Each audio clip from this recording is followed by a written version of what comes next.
ជីវិតអ្នកបួងស្វែងរកព្រះធម៌ជាផ្លូវដ៏ល្អប្រសើរថ្លៃថ្លាបុះដើមបីសងគុណមេដាបៃតាបន្តរក្សាសាសនាព្រះពុទ្ធបួងជាព្រះសង្ឃក្រងស្បង់ជីវរថ្ងៃយប់រៀនធម៌ចងចិត្តឲ្យស្ងប់ព្រឹកឡើងត្រាចបន្បាតតាមស្រុកជីវិតកំណត់នឹកគុណពុកម៉ែជីវិតអ្នកបួងរួមដោយបាយបាត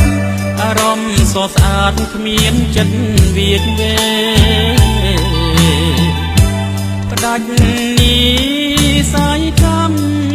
ជាប់ពីបពេព្រះធម៌បងវ៉ែតាមផ្លូវសាសនាបួងតាំងពីតូចរហូតដល់ធំវត្តជាត្រនំសំសំធម៌អាស្ដាប់អវត្តព្រះជំរះចិនដាផ្សព្វផ្សាយមេត្តាស្វែងរកនិ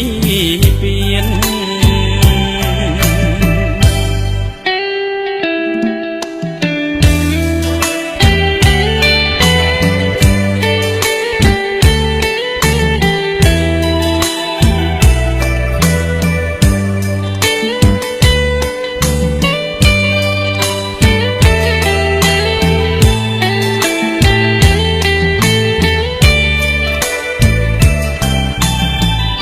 ជីវិតអ្នកបួងស្វែងរកព្រះធម៌ជាផ្លូវដ៏ល្អ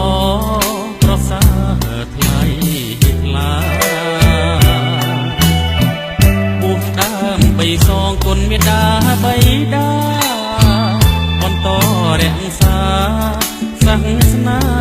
ព្រះពុទ្ធបួងជាព្រះសង្ឃក្រងស្បង់ជីវ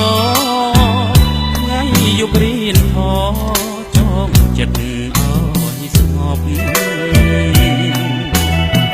ព្រឹកឡើងត្រាចបន្បាតតាមស្រុកជីវិតកំណត់នឹកគុណពុកម៉ែជីវិតអ្នកបួ